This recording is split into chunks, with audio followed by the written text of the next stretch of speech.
What's up, guys? We're back out at the shop. Feels good to be here. I feel like I haven't been here for a while. It's been like two weeks almost since we've been out here. But we got some awesome stuff to get done today. Got some stuff to update you guys on. So we gotta unload the cars and then we'll get started.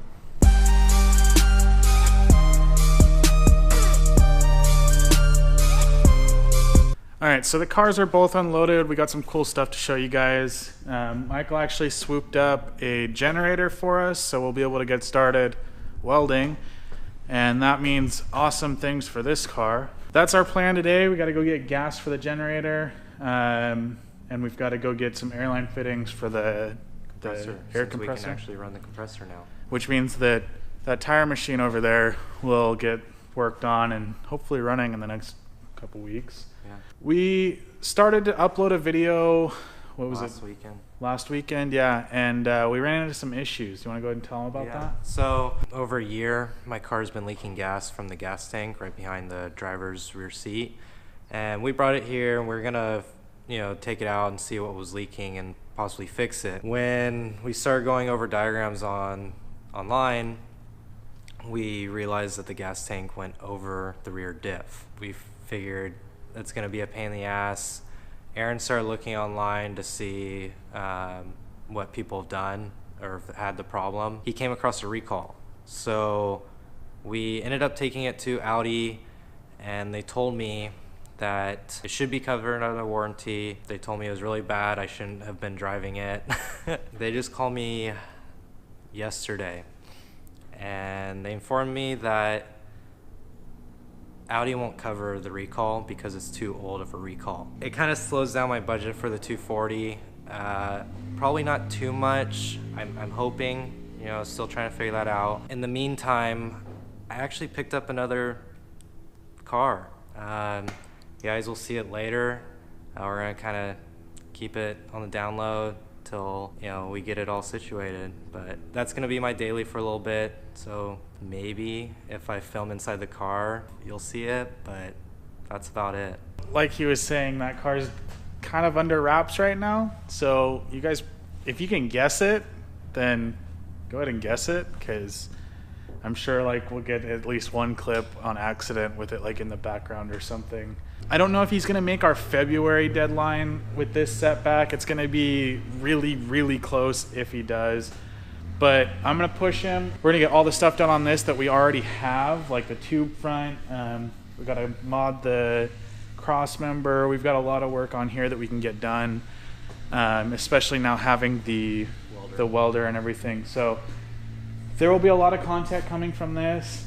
I don't know if this car will be running by the end of February. That's what we're thinking. But it will definitely be at least running and painted by June. But yeah, let's go get gas and hit Harbor Freight, and Sounds then good. We'll come back and we'll get started on this shit. All right, guys, this is the only clip you're gonna get from inside the car. That's it. That's all you get. All right, so we just got back to the shop and we got some gas. We got the stuff from Harbor Freight that we needed. All right, so we got the generator all fired up. It's a lot louder than we had expected. I don't think it's really that loud. I think it's kind of normal for what a generator should be sounding like, but it is pretty loud. So gonna try to figure out some way to quiet it down because we don't want to disturb Ray. So what we're gonna do is we're gonna try to kind of taper some wood and put it out in the grass so that it'll kind of deflect as much of the sound down.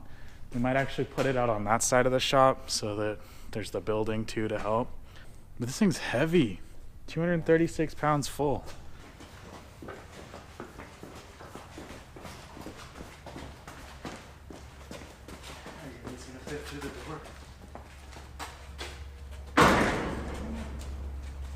And generator. All right, so we're about to turn on the air compressor for the first test. We got the hose reel hooked up. We got the air tools switched over to be the right fittings. So we're gonna fire the compressor on real quick and see what happens. Ready? Ready? Moment of truth. Haven't heard that thing run like that for a long time. That thing fell off like Michael's truck at some point, or a trailer maybe, and it kind of just stopped working. And then one day we were just fucking with it, and Dustin actually like hit the off button or the on button while we were like playing with the wheel, and it fired up, and it's worked ever since. But then we got here, and then the power thing, you guys know that story. So yeah, so cool. We got air now. I got a cool new tool cart for Christmas, so we're gonna use that to store all our air tools and like fab tools and spare stuff for the welder. Just so that it's mobile, it can be moved with the welder and everything, and it's not like cluttering the welding cart.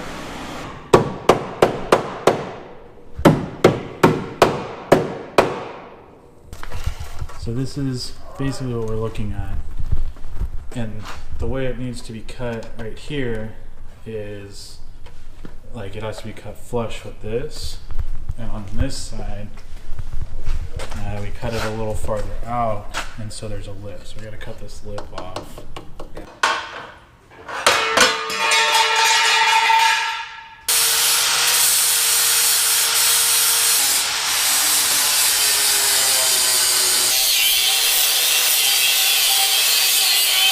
I don't think his safety glasses are Z87 or whatever it is approved. What? I don't think his safety glasses are approved. No. Mine weren't either. They're that invisible kind. Michael's cutting out the plates to go onto the strut towers. I'm waiting for one of them to be done so that I can start grinding that and cleaning that up to what we need. I've got the plates for the frame rails made. We've got a plan for the lower section and kind of the upper section, and then how the bash bar is going to go together. I got the drill press to stop moving on its own, so we'll be able to use that. We actually got this going just a little bit. It still needs all those hoses replaced, but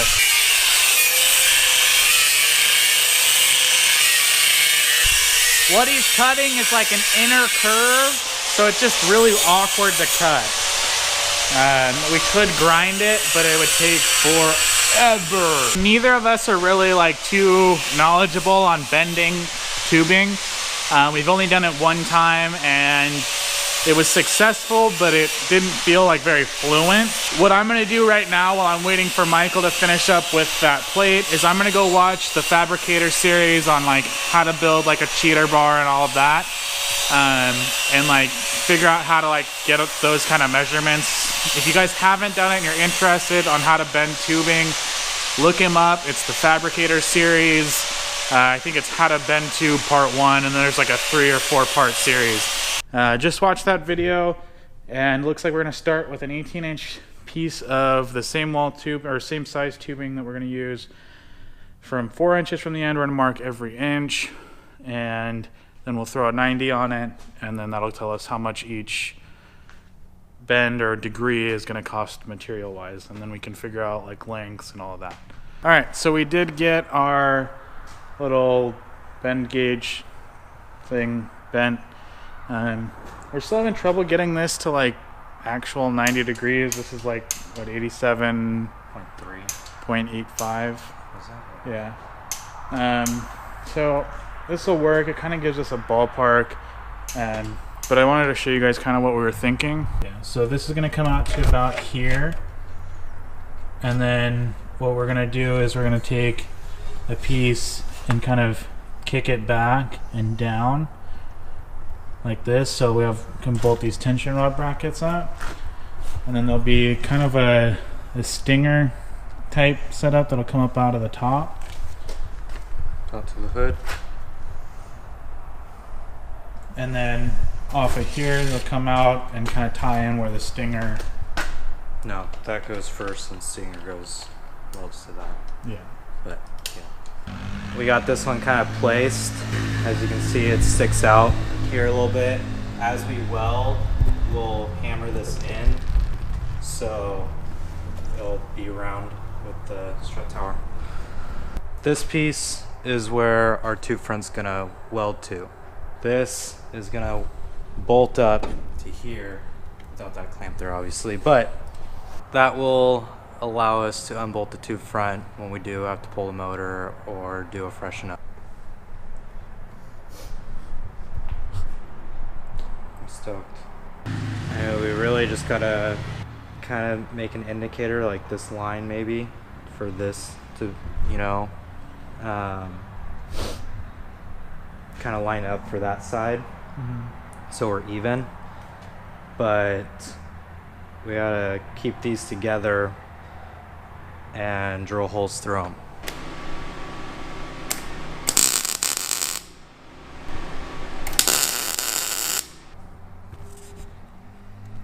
So I just realized that the drill press doesn't have a chuck, so I can't get that drill bit out and I can't put new drill bits in. So we're going to use just a drill on the bench, get those holes drilled so we can get everything welded and whatnot. And then I'll figure out, I'll go buy a chuck or something for that. It can't be too hard to find a chuck.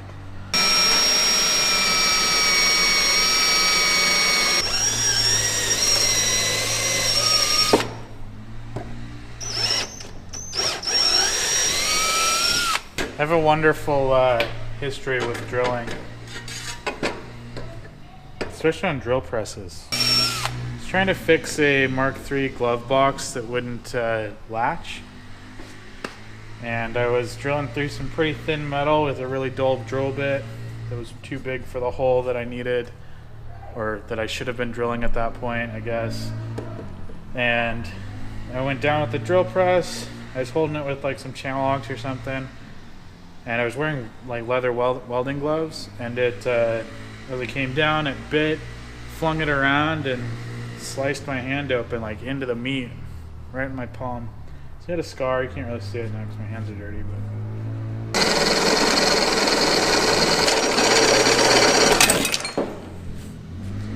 that's what happened. Yeah, that's what happened. You might want to check your stomach. No, it didn't hit me. It caught my sweater. That was it.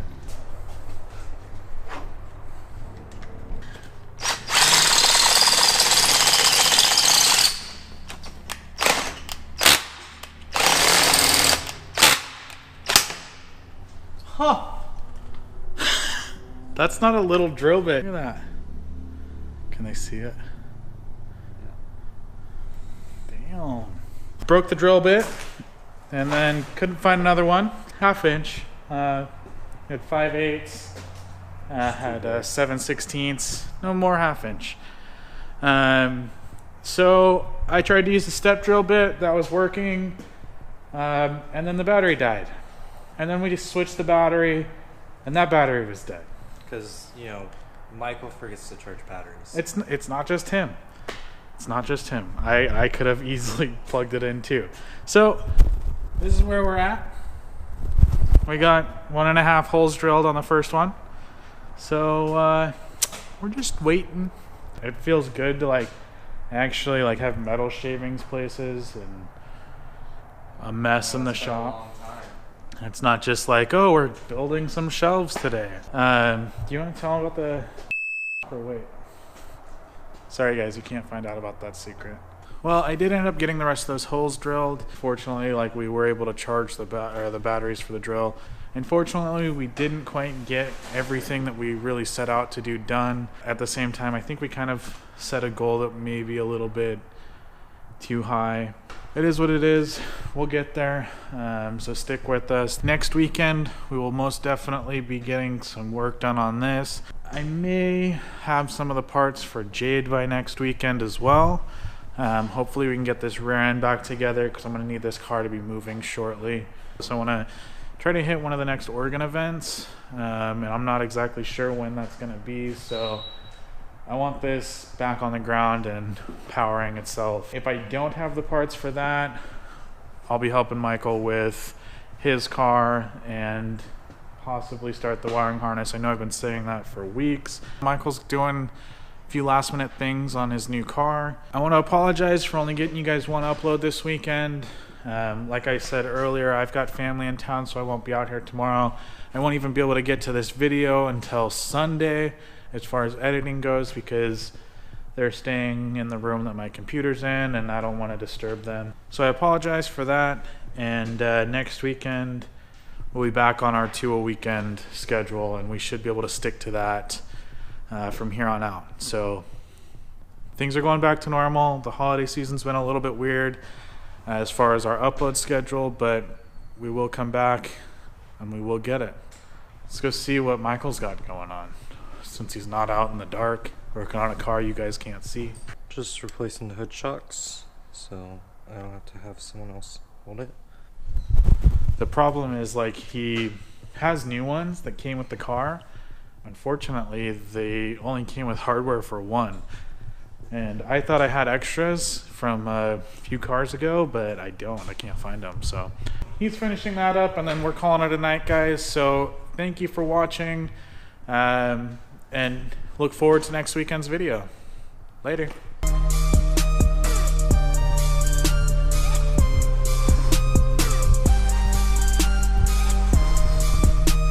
This is a trip. Hey, click on one of those 2 videos there. You might like it. I'm dizzy as shit.